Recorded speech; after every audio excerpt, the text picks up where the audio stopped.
My name is Lena Hartley, and if you had met me 2 years ago, you would have seen a proud wife, a devoted mother, and someone who believed her life was unshakable.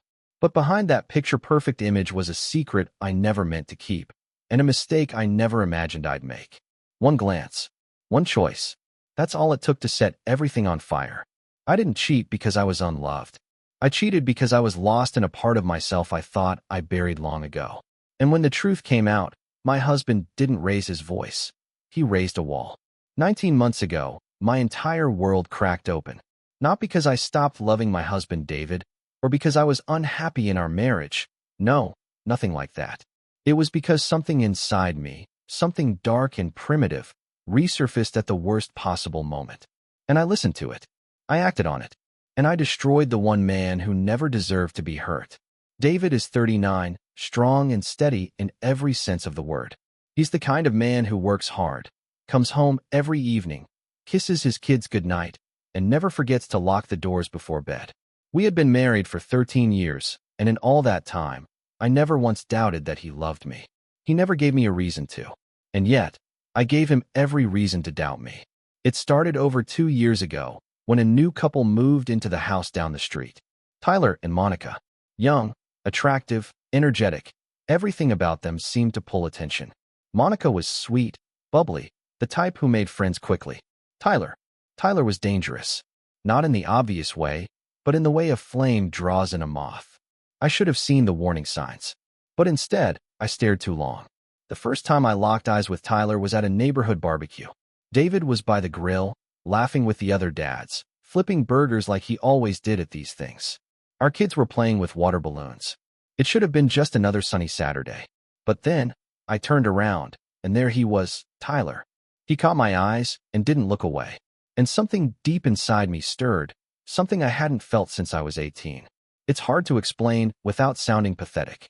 But there's a part of me that's always been drawn to that spark, that intoxicating, electric pull you feel when someone looks at you like you're the only person in the world. It was the same feeling I had the first time I met Ryan, my first real boyfriend, who swept me off my feet when I was barely out of high school. That same reckless, breathless desire I thought I'd buried long ago came rushing back, uninvited. Tyler didn't touch me that day. He didn't have to. His eyes did all the damage. And I welcomed it. A week later, David and I visited the dealership where Tyler worked. We were shopping for a new SUV, something safer for the boys. When David mentioned it to the neighbors, Tyler eagerly offered to help us get a great deal. He was polite, professional, and charming. But underneath it all, there was this undercurrent of tension. Every time our eyes met, it lingered a little too long. David never noticed. Of course he didn't. Why would he? He trusted me. But I noticed, and I let it grow. A few days after we picked up the car, I went back to the dealership alone to have mud flaps installed. An easy, quick errand. Or so I told myself. I was dressed a little nicer than usual. My makeup was a little bolder. And when Tyler saw me in the customer lounge, he smiled like he'd been waiting. He invited me to his office. Said he had something to go over about the financing. I followed. We didn't even make it through 5 minutes of small talk before he leaned in, his voice low and full of suggestion.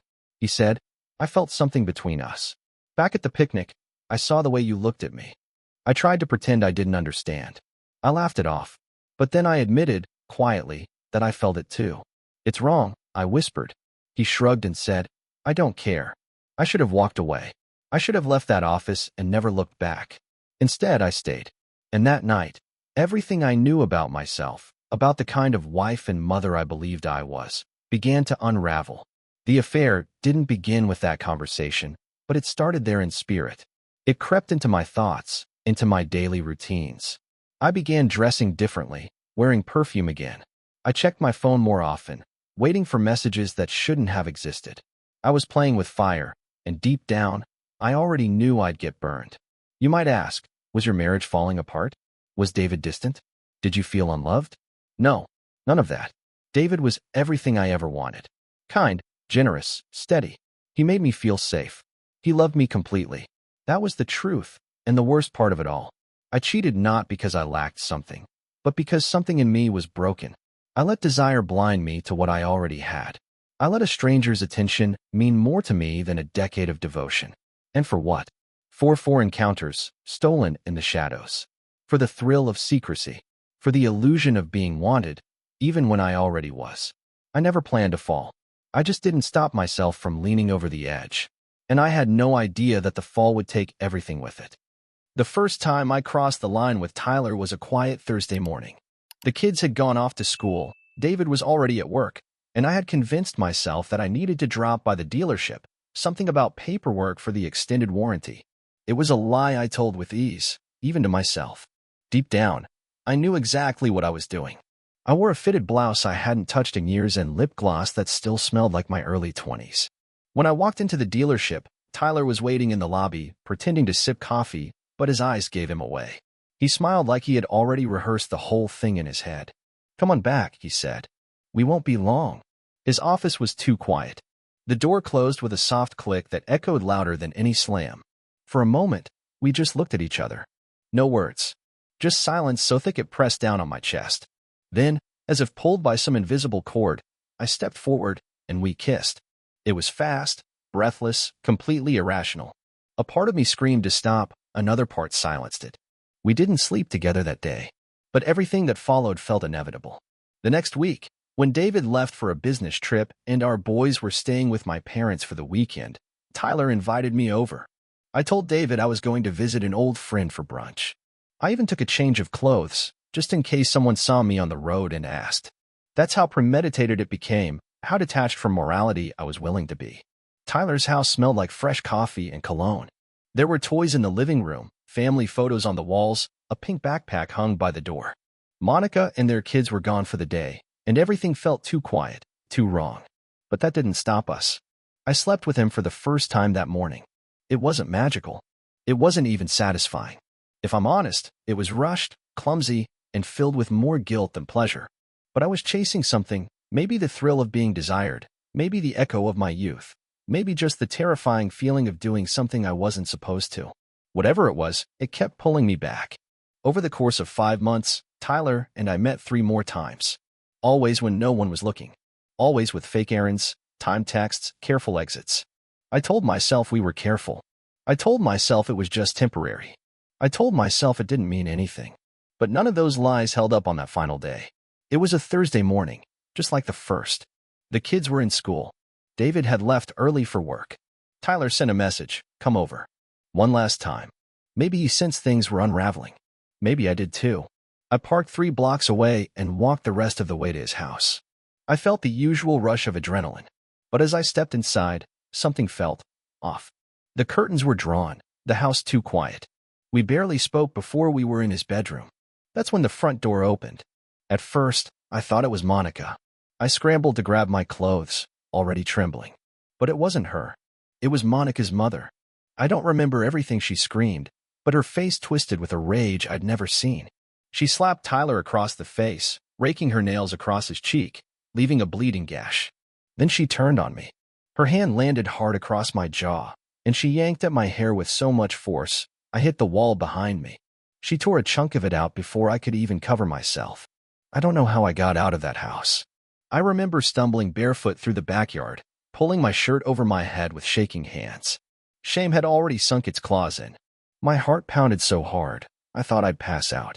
By the time I reached my car, my knees gave out, and I sat there in the front seat, shaking, gripping the steering wheel like it could hold my world together. The drive home was a blur. My phone buzzed with calls and texts I didn't answer. I couldn't. I was too afraid of what was already unraveling. Tyler had been caught. Monica would know. David might already know. My family, my boys, could be next. I walked into our house like a stranger. Every picture frame, every blanket, every smell, it all felt foreign. I sat on the edge of the couch in silence, staring at nothing. My heart refused to settle.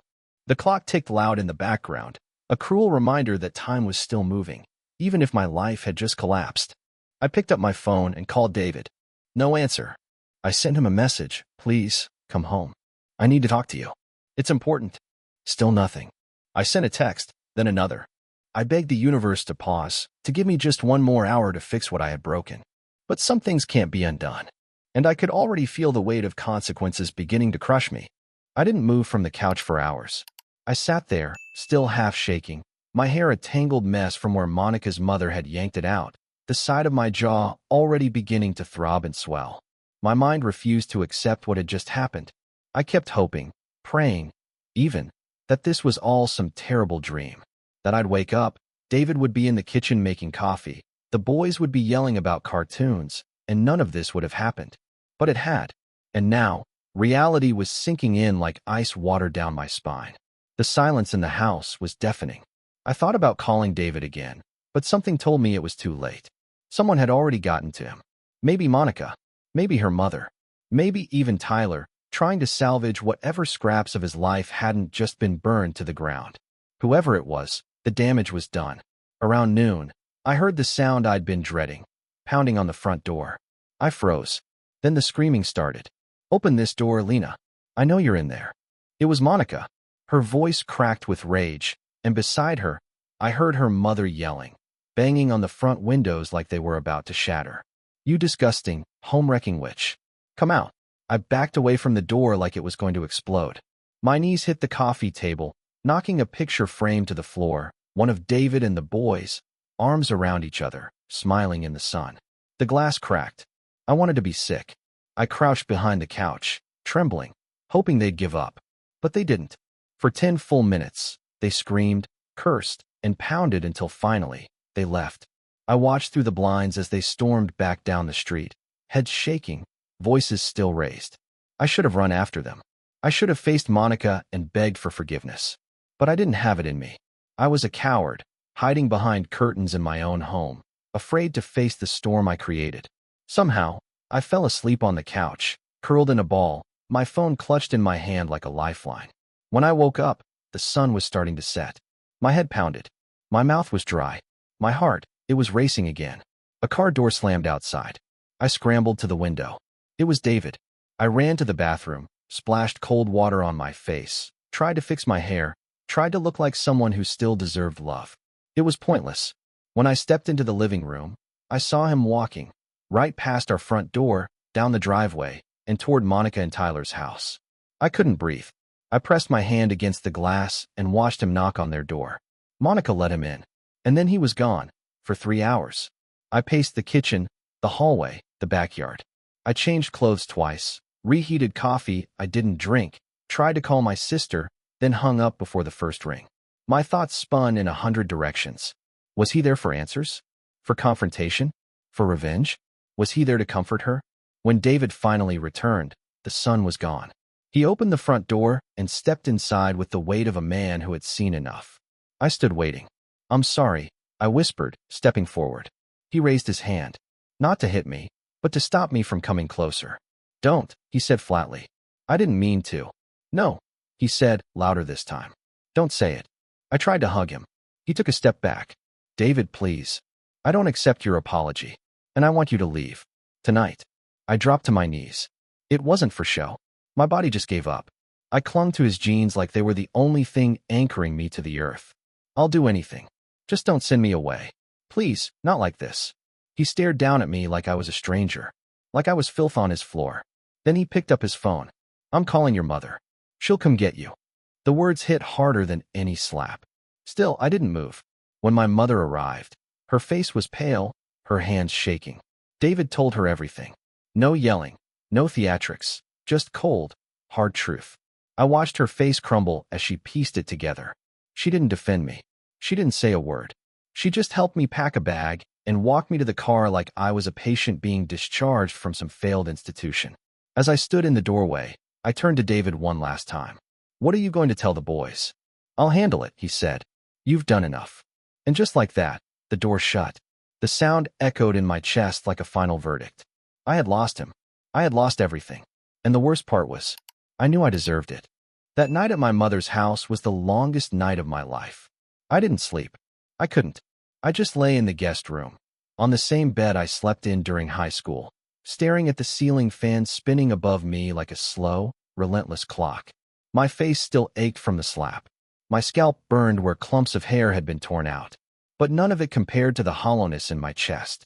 David's words played over and over in my mind. "I don't accept your apology. I want you to leave." I had broken the one man who gave me everything. And now, All I could do was lie there in the dark, wondering what our sons were thinking, what David had told them, how he'd looked them in the eye, and explained that their mother had ruined it all. Sometime after midnight, I picked up my phone. My hands trembled as I typed his number. I didn't expect him to answer, but he did. Hello. Just that. One word. Flat. Cold. It's me, I said, my voice barely a whisper. I just wanted to say I'm sorry. I didn't know who else to talk to. I know you don't want to hear my voice right now, but do you have anything else to say? He interrupted. The silence between us was heavy. No, I said finally. I'm sorry. You know what I'm feeling, he said. And then, the line went dead. I sat on the edge of the bed and cried until the sun came up. For the next few days, I tried to survive on routine. I helped my mom around the house, pretended to eat, pretended to function.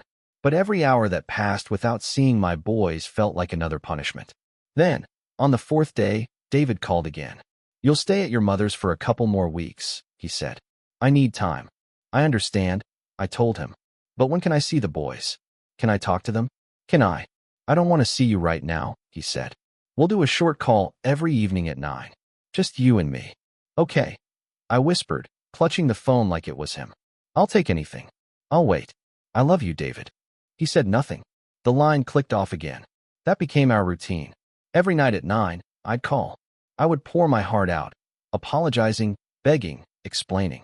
And every night, David stayed mostly silent, letting me speak until I had nothing left, then hanging up without a word. Until one night, a week in, when he finally said something new. I want a divorce. My breath caught. No, I said, panic gripping my throat. Please, no. Don't do this. I'll do anything. I'll go to therapy. I'll sign anything. I'll give you everything. Just don't end us. I know I'll lose half of everything I've worked for, he said, voice like stone. But I'll give it all to you if you just disappear and leave me and the boys alone. Tears ran down my face as I collapsed into the bedsheets. You don't mean that, I whispered. I do, he replied. You've already taken the best parts of my life. What else is there left to protect?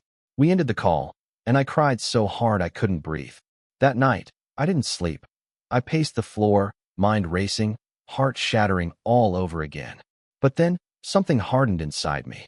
I wasn't going to let it end like this. Not like this. I needed one more chance. If words weren't enough, maybe action would be. The next morning, I began researching post-nuptial agreements. I spent hours calling law firms until I found one willing to draw up a document as lopsided as I envisioned, something that would strip me of all claims, all rights, all protections, unless David chose to give them back. I offered to forfeit everything: the house, the cars, the retirement accounts. I even included a clause that said if I ever cheated again, I'd walk away with nothing, not a penny in alimony, not a claim in court. And I didn't stop there. I promised to find full-time work within 6 months and contribute to our household equally. I agreed to let him see other women if he wanted.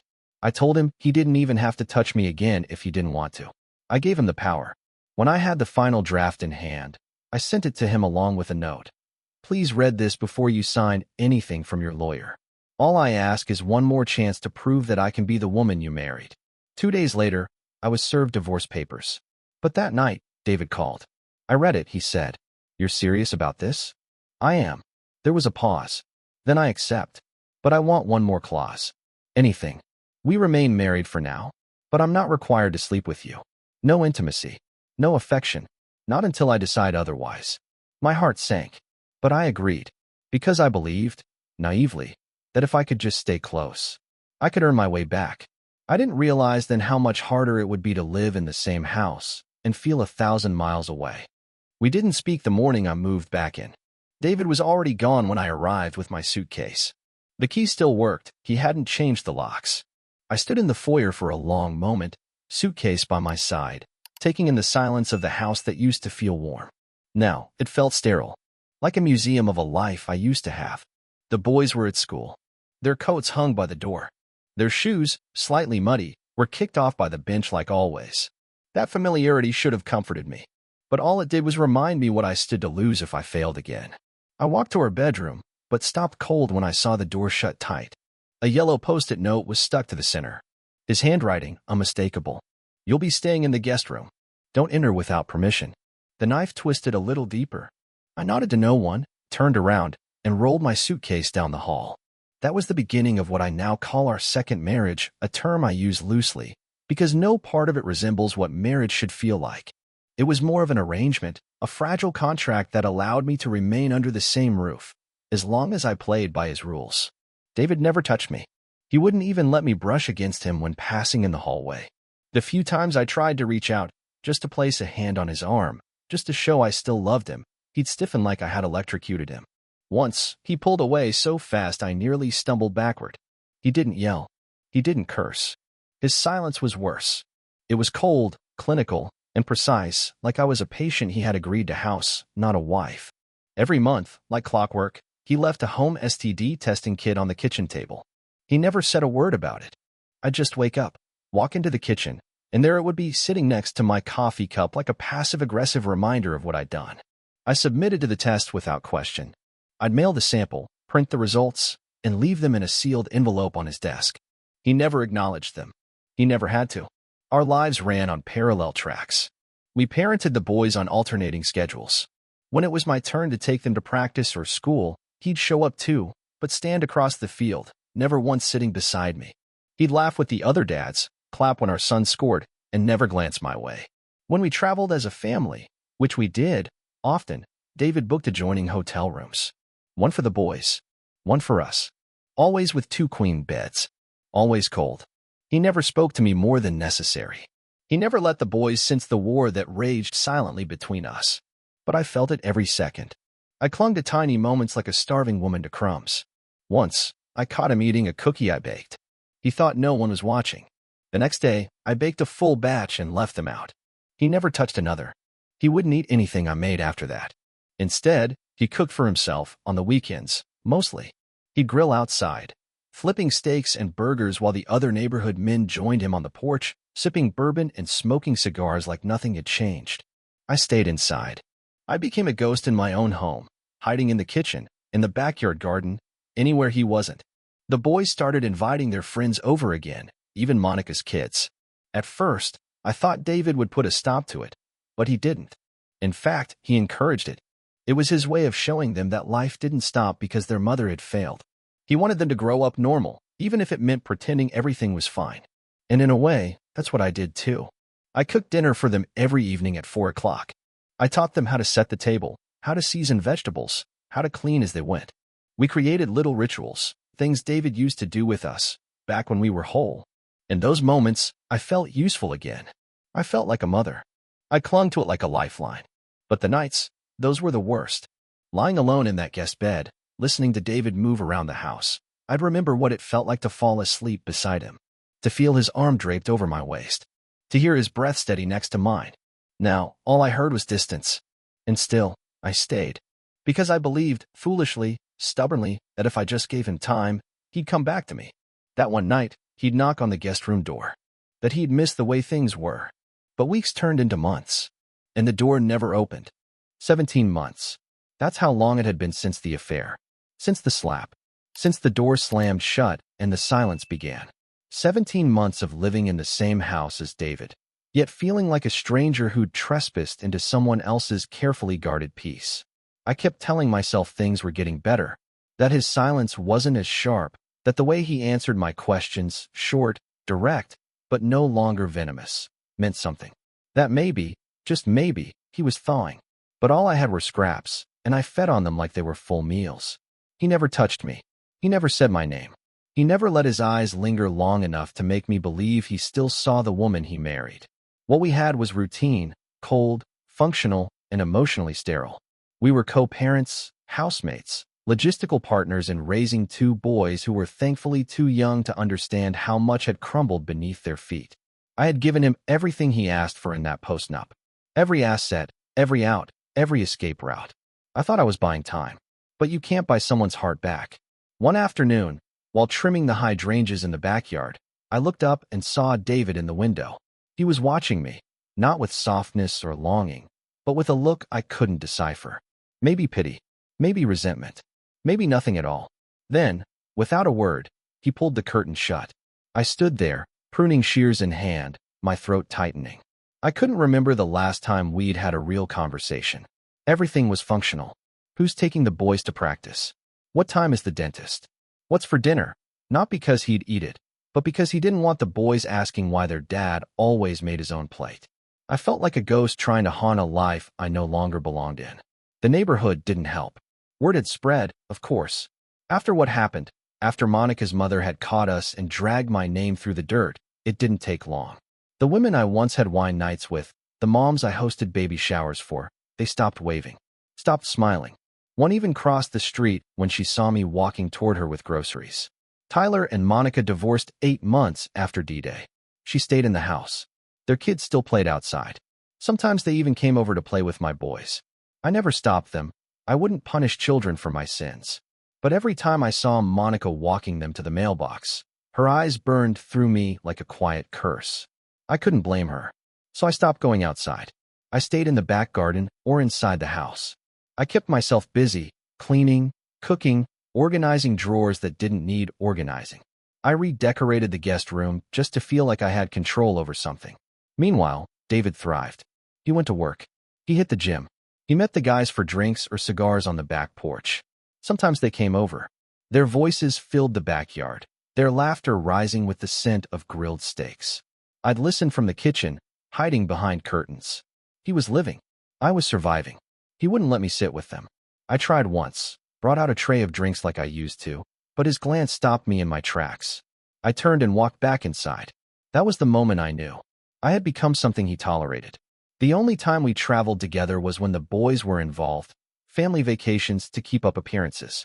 We shared hotel rooms, 2 queen beds, separate sides, never touching. And yet, in those moments, something flickered. One night, in a hotel in Colorado, I laughed at something our youngest said while brushing his teeth. David looked up. For a second, just a second, he smiled. It was small, faint, but real. I carried that smile in my pocket like a stolen gem. Later that night, when the boys were asleep, I sat on the balcony, waiting, hoping he'd join me. But he didn't. I watched the stars alone. I mentioned moving once. I told him we could start fresh, somewhere else. A new town, new neighbors, new air. He shook his head. I'm not leaving this house unless my job requires it, he said. The boys graduate high school here. That's the plan. And that was that. He didn't want a fresh start. Not with me. Not with the woman who shattered his trust and then had the audacity to hope he'd forget. Still, I stayed. Because I couldn't let go of the hope, even if it was killing me. I had gambled everything on a second chance. And I was losing, day by day, in slow, silent pieces. It was a random Tuesday afternoon when I finally broke. I had just finished folding the laundry, David's shirts included, even though I knew he'd refold them out of spite, and walked past the dining room window. I saw him out front, laughing with one of our neighbors, a man whose wife no longer acknowledged me. David was smiling. His posture was relaxed, casual, the version of him I remembered, and I wasn't part of it. It struck me then, like a blow to the chest. I was clinging to a man who had already buried me. I stood frozen, my knuckles white against the windowsill. I felt the pressure build inside me until I could barely breathe. The silence of the house was no longer just quiet, it was suffocating. That night, after putting the boys to bed, I sat alone in the kitchen. The clock ticked toward 9 o'clock, the hour that used to be our call time back when I lived with my mother. I looked at my phone, half expecting it to ring. It didn't. It hadn't in months. David walked in, nodded silently when he saw me at the table, then headed for the stairs. David, I called out. My voice cracked. He paused on the first step, not turning around. I think I should move out. Just for a while. Give us both some air. There was a long pause. Then he spoke, flat and quiet. Do whatever you want, Lena. Not why. Not what brought this on. Just permission, as if I were a tenant requesting time off. The next day, I packed what I needed and rented a short-term apartment 2 towns over. It wasn't far, just enough to give him space and give me room to figure out if there was even a version of me left outside his indifference. When I told the boys, I kept it light. I said Mommy was going to stay in a new place for a bit, that we'd still see each other all the time, that this was just a little reset. They didn't ask many questions. Kids are more intuitive than we give them credit for. They'd felt the cold between us long before I admitted it aloud. Moving day was surreal. I stood in the kitchen one last time, staring at the scratched countertop where we used to share late-night snacks. At the fridge where the boys' drawings still hung, crooked and fading.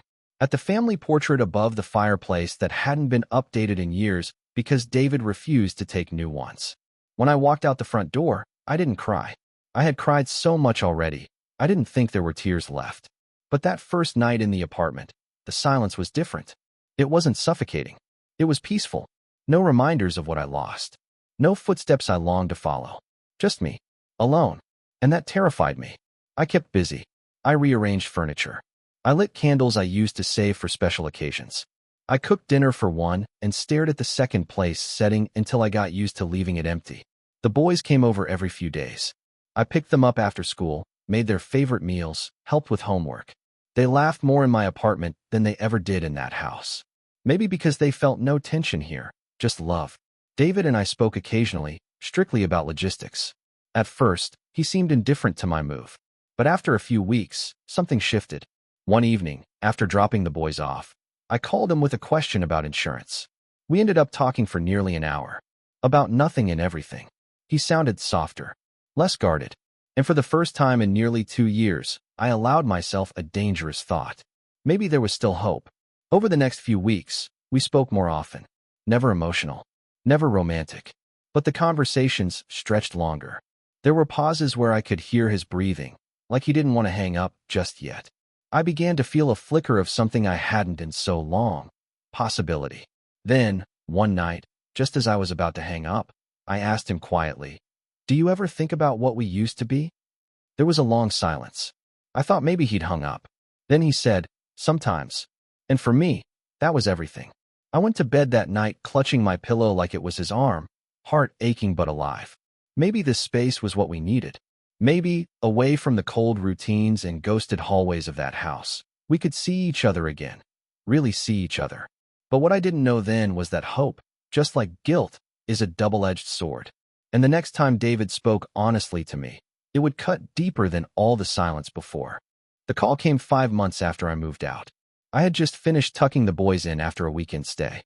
Their laughter still echoed in my little apartment, and for a moment, I let myself believe this strange rhythm we'd found, split parenting, careful reconnection, might actually lead somewhere good. Then my phone rang. It was David. "Can we talk?" he asked. His voice was steady, not cold, but serious. I knew that tone well.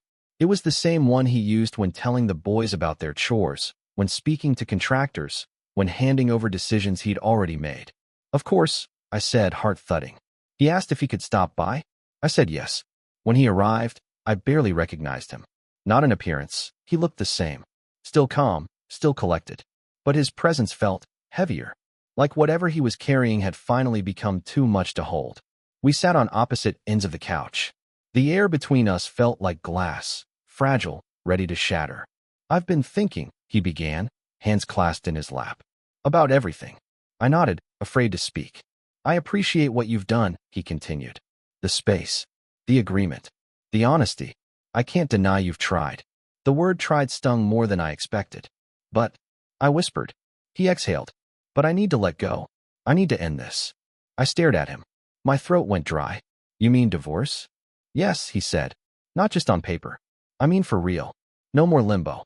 No more pretending. I don't want to live in a house with someone I can't love the same way anymore. I don't want the boys growing up thinking marriage is just two people living side by side in silence." I looked away. My eyes burned. "But what about us?" I asked, my voice cracking. "The conversations, the way we've been connecting again." "You smiled at me, David." "You smiled." "I did," he admitted. "And maybe that means there's still something left. But not enough to keep going like this. I'm not saying I hate you. I don't. I just can't carry the weight of this marriage anymore." "Then why now?" I asked. "Why wait all this time? Why not months ago?" He hesitated. "Because I was trying to see if I could forgive you while still being your husband. And I've realized. I can't. Not while we're still married. That contract, those walls, the memories, they suffocate me. But if I let it go, if I free myself from the title of husband, maybe I can find a version of you I don't resent." I couldn't speak. My mind was screaming, "Don't agree," but my heart was whispering, "This is your punishment." Then he said something that stunned me. "I want us to go out the night the divorce finalizes. Just one night. Celebrate the end properly. No lawyers. No bitterness. Just closure. Closure." That word echoed like a funeral bell. I nodded. I didn't trust myself to speak. Over the next few weeks, the paperwork moved quickly. I didn't contest anything. I had already forfeited most of the assets in our postnup. And even though he hadn't enforced all the stipulations, I made sure he kept everything. I waived alimony, child support. He'd worked for it. He deserved it. Some friends called me foolish. Said I was letting him walk away with too much. But I had already taken more from him than money could ever measure. The day our divorce was finalized, he picked me up. He wore the same cologne he used to wear when we were dating. I noticed, but said nothing. We had dinner, laughed about old memories, avoided any mention of the affair or what had followed. For a few hours, we were just David and Lena again. Then, when he dropped me off, he walked me to my door and said, "I might call you sometime." My heart clenched. "Do you mean it?" "I don't know," he replied, "but I want to mean it." That's a start. He kissed me on the cheek, turned, and walked away. And I let him go. It's been months now. We still talk sometimes. The boys are doing well. David seems lighter, free. As for me, I'm healing. Slowly. I've started working again. I've made peace with the silence. Some days are harder than others. Some nights, I still reach for the space beside me. But I no longer beg for it to be filled. I know now that love isn't enough if trust is gone. That guilt can't be a foundation. That second chances don't always come in the form you expect. And sometimes, letting go is the only way to hold on to dignity. I'll always carry what I did, but I'm learning to carry it without letting it bury me. And that, I suppose, is its own kind of redemption. Looking back, if there's one truth I've come to accept, it's this.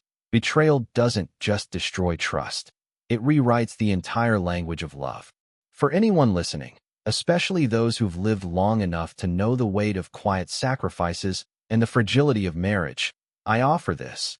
Don't mistake comfort for invincibility, and don't confuse loyalty with permission to be reckless. Temptation, no matter how thrilling, is never worth the silence that follows. If you're blessed with a partner who sees you, hears you, and walks beside you even on the ordinary days, hold on to that with both hands. Communicate before the distance creeps in. Choose kindness over impulse. And if wounds are ever inflicted, don't cover them with time. Face them, heal them, or let go with dignity. I lost the man who once gave me everything. And now I carry that lesson not as punishment, but as a promise to never be that blind again.